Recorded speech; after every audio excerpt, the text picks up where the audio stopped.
I blame a certain section of the people in the West who deliberately provoked this, knowing the impact it would have. But the majority of the people in the West didn't understand. This is where, again, Muslim leadership let the Muslims down. We should have explained to them what our Prophet, peace be upon him, means to us. So in 1 minute, I'll try and explain what he means to us. Our Prophet was the witness to the divine book, the Holy Quran. The Holy Quran is the book of guidance for Muslims, and the Prophet's life was living the Quran. He was an example of what the Quran guided us to be. So he is the ideal we all try to get to. The Prophet created the state of Medina, the first state in Islam. That state was the basis of a Muslim civilization which became the predominant civilization for the next 700 years. And what was that state? I hear such strange things about Islam, that it is against women, it's against minorities. The first state of Islam in Medina, it was the first time a welfare state was set up. The state took responsibility of the weak, widows, orphans, poor people, handicapped. It taxed the rich, spent the money on the poor. The state announced that all human beings are children of Adam, hence equal, whatever the color of their skin. The state announced, the Prophet announced that, and slavery, the whole system depended on slavery as it did for many years in the Western societies. The Prophet said that one of the greatest deeds is to free a slave. But because the society depended on slavery, he said, but if you have to treat them as an equal member of the family. And as a result, something happened in a Muslim world which hasn't happened in any other civilization. Slave dynasties appeared. Slaves became kings. The Mamluks, slaves who ruled Egypt. In India, there were slave dynasties. And then, with minorities, again, you hear that Islam is supposed to be against minorities. Let me just make this clear. In Islam, the Prophet announced that everyone was free to practice his religion. It was a sacred duty to protect the places of worship of all religions.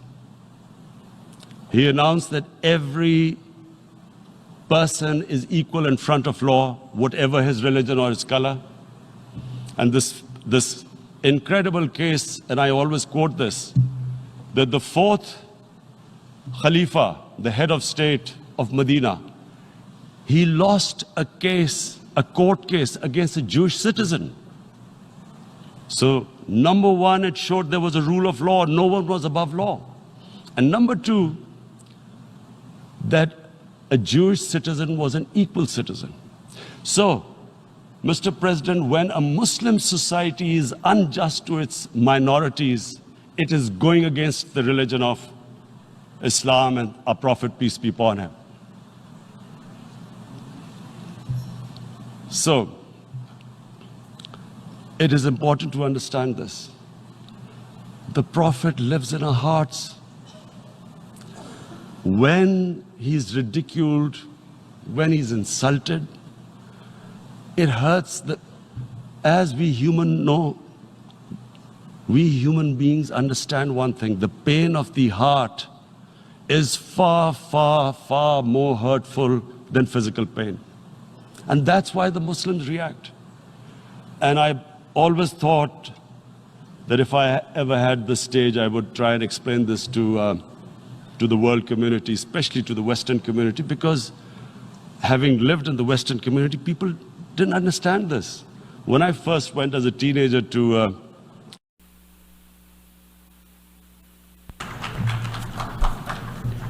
Bismillahirrahmanirrahim.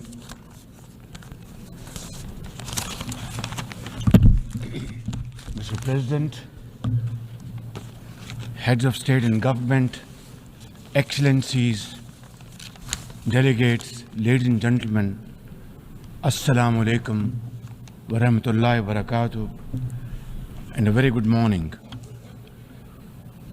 Qala ya abati inni raitu ahda ashara kawkaban wa. And he said, "Oh, my father, I have seen 11 planets and the sun and moon bowing to me." He said, "Oh, son, do not tell your story to your brothers. They will devise a scheme for you. The devil is the enemy of humans." Honor for me to address the United Nations General Assembly for the second time as the Prime Minister of a country that has always been a proactive member of the UN Assembly. I would like to congratulate you and wish you all the success, Mr. President, on your election as the President of the 79th session of the UN General Assembly. I would also like to appreciate the efforts of Ambassador Dennis Francis for his skillful stewardship of the 78th session of the UNGA. Mr. President, the father of our nation, Qaid-e-Azam Muhammad Ali Jinnah, declared in 1947 that we stand by the United Nations Charter and will gladly make our full contribution to peace and prosperity of the world. Pakistan has stood by this commitment unwaveringly. Today, we are facing most daunting challenges to the world order. Israel's genocidal war in Gaza, a dangerous conflict in Ukraine, destructive conflicts across Africa and Asia, rising geopolitical tensions, resurging terrorism, galloping poverty, stifling debt, and the mounting impact of climate change, we feel the chill of a new world order. In response to these challenges, our Secretary General Antonio Guterres called for the Summit of the Future. It led to the adoption of the 54 actions on development, peace and security, technology and global governance in the Pact of the Future. Mr. President, today I stand before you to express the searing pain and anguish of the people of Pakistan at the plight of the people of Gaza.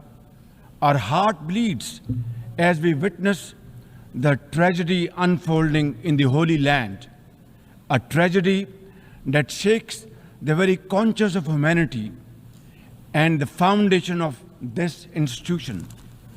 Mr. President, can we, as human beings, remain silent while children lie buried under the rubble of their shattered homes?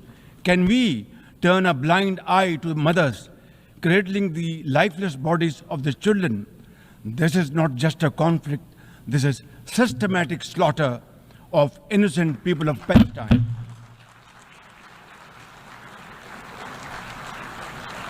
Ladies and gentlemen, an assault on the very essence of human life and dignity.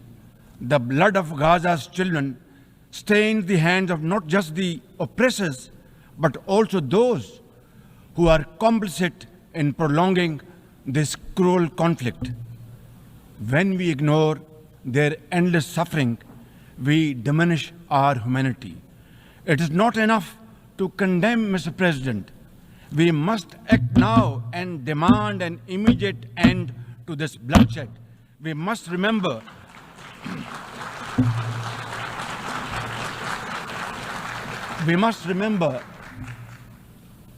that the blood and sacrifice of the innocent Palestinians will never go waste.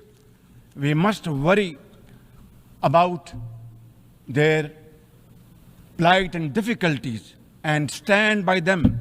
We must work for a durable peace through the two-state nation. We must seek a viable, secure, contiguous, and sovereign state of Palestine based on the pre-1967 borders with Al-Quds al-Sharif as its eternal capital, and to advance the goals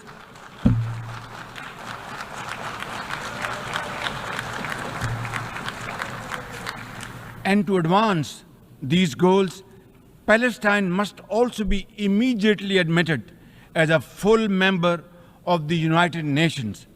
Mr. President, in a span of a few days, Israel's unrelenting bombing of Lebanon